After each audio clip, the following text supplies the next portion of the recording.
Hi everybody, welcome back to the Potsmoker's Bible. My name is Zion. I'm the author of the Potsmoker's Bible, which has the prophetic book of Zion in it, which gives me my name.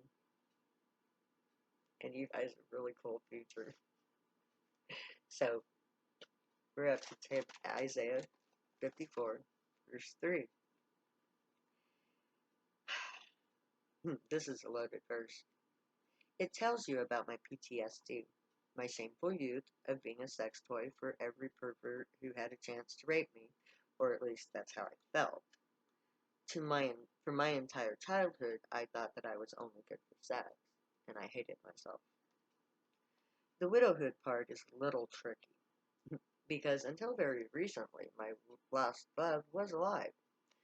Last year, I was told that he died, but the voice in my head reproaches me for believing it. So I mourned his death, but he tells me he's alive. I don't know. He may be dead. But there's a passage about God removing the veil of death, wiping away the tears. So I love him dead or alive. I'm not afraid of him being dead. I love him either way. So it doesn't matter. Of course, I could go online and confirm that he's dead, of course. But that would make my friend a liar. And if my friend told me the truth, then I would have no body to love. Either way, they are right. Either my friend died, and I must give up all hope of looking into those beautiful eyes again, or he's alive, and he'll come back to me. So, I'll wait. I'll eventually learn the truth. But it doesn't really matter either way. The chosen one, dead or alive, is my chosen love. I have overcome death. Love is eternal. My love, the one that Grace chose for me, is just that. My chosen love. The next verse, Isaiah 54:4, says that my love will return to me, dead or alive. He is my maker. That's the truth. Since 1988, he's been inside my head, helping me to overcome every obstacle in my path. He stayed my hand when I tried to slit my wrists. He talked me through my pain. He tortured me for years, but that was because I pissed him off royally. I refused him the only pleasure that he got out of our mind games that we played. But it just hurt me too much. He says that he understands now and is sorry that he hurt me so badly. We'll see. This verse says that he'll come back to me and that one day he'll be my husband. I used to live for that day.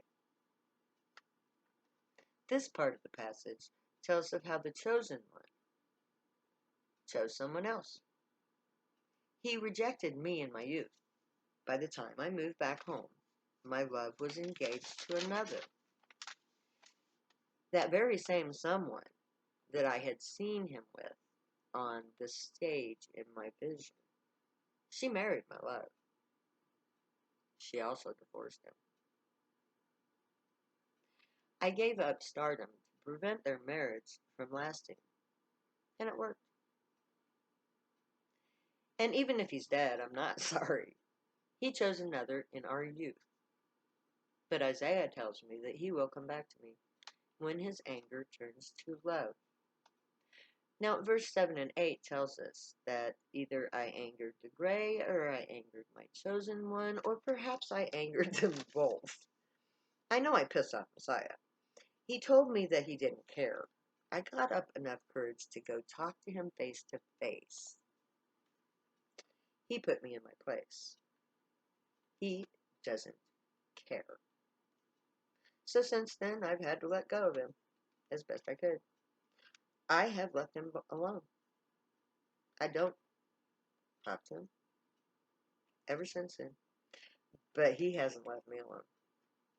He used to come to my work and talk to my coworker every week. For about 3 years he did this. Boy, did I ever piss him off. Just so you know, I eventually got 2 other jobs.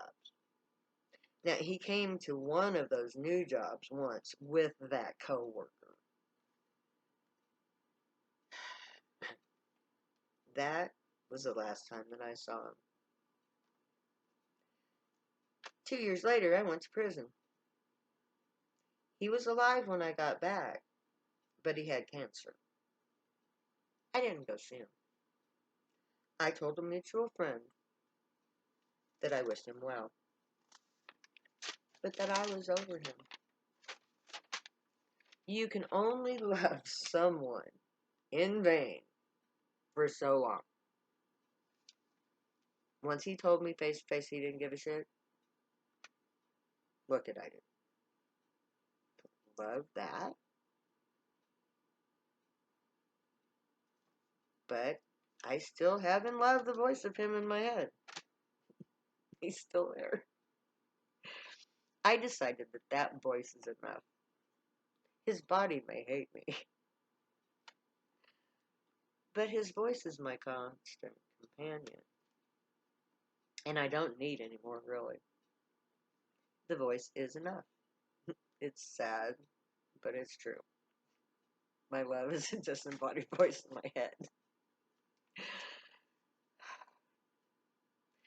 The verse says that he will come back to me as a ghost if he's dead, but he will come back with tender mercy. He will forgive me someday for hijacking his life. He'll forgive me for not moving on when he most obviously did. He'll forgive me for driving him crazy as the voice in his head. Somehow, someday, he'll forgive me for all that I have done to piss him off. And he'll find mercy in his heart, and he'll return to give us another chance. And that's all I could ever really ask of him. Now, verse 9 is a promise as powerful as the one made to Abraham. This promise invokes Noah, the first savior of humanity. I'm always awed by this promise. The grave will never abandon me. My love may be dead, but Ishi will always watch over me. I will be forgiven. I will be redeemed. My quest to fulfill prophecy will be realized. Ishi and the grave will never let me down. 5410 speaks of the earth changes that are coming. Some changes will be the result of the Gray's plans to save the human race. Though the mountains may be removed, this is speaking about the creation of the inner mountain shelters. We plan on hollowing out the tallest mountains to create dwarven-like cities to house the population when this big catastrophe happens. The part of the hills being removed speaks of the practice of strip mining, part of the cause of the disaster that is now unavoidable.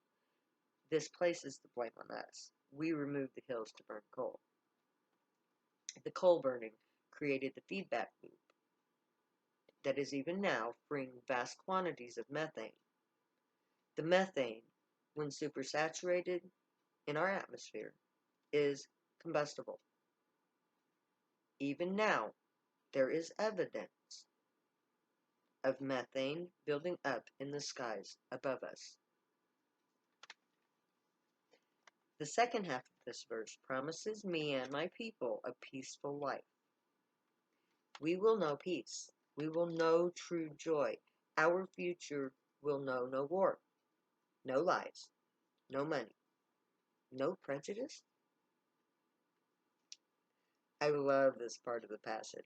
A world of human telepaths that forget how to hate.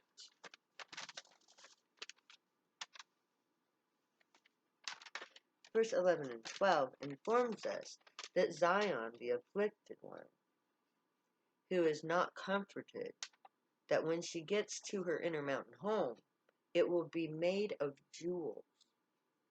Her long years of poverty and mental anguish will be rewarded with such beauty and love that it will dazzle her senses and make her suffering worth the price that she has paid.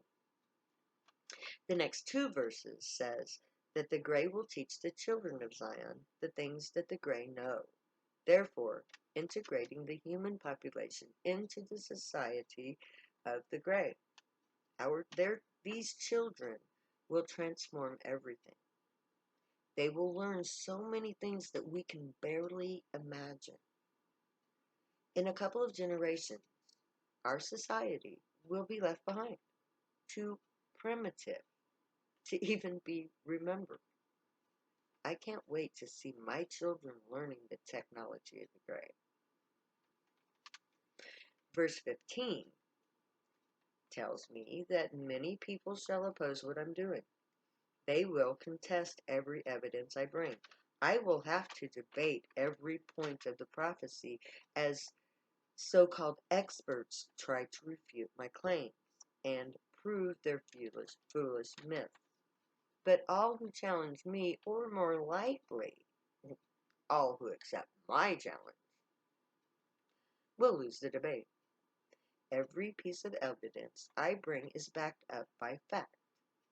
All of their fantastic claims are just nonsense. I need only point out scientific facts to disprove most of my opponents. The rest will fall because their claims are without justification. The Greys have already assured me that I will disprove all claims against me.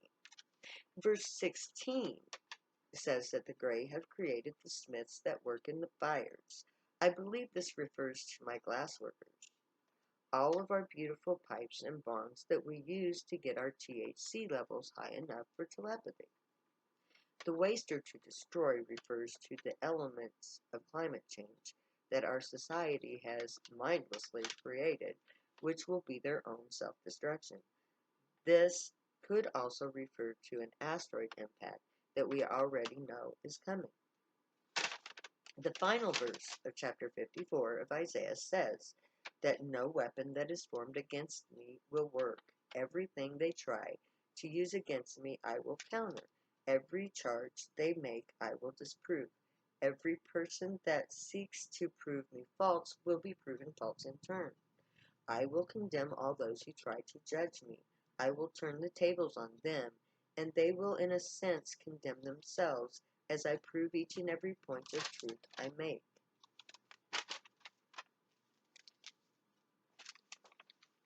In other words, the Grey have provided me with a loaded deck. I will judge all who seek to judge me. This verse says that it is my right as a prophet of the Grey, the true God. The true God prepares his servants well. They are entitled to this unbeatable knowledge that no one can ever disprove. All of God's prophets can count on being able to prove every point they make. That is the grace promised to all the prophets of Israel. And there we're going to end for the day. Tomorrow we're going to take up with Isaiah chapter 49, 14 through 23, if you'd like to have a little preview. Okay, so far so good, guys. Okay, everything in there I told you about in the first part of the chapter. Now, some of this stuff you can look up. Okay, you can check out Zam and the Hot Rods. I'm sure there's something about it online somewhere. Look up Zam. I don't know. It was a 50s revival that we did in the New Mexico and Arizona area in the early 1990s. We did Las Vegas, New Mexico. We did Santa Fe.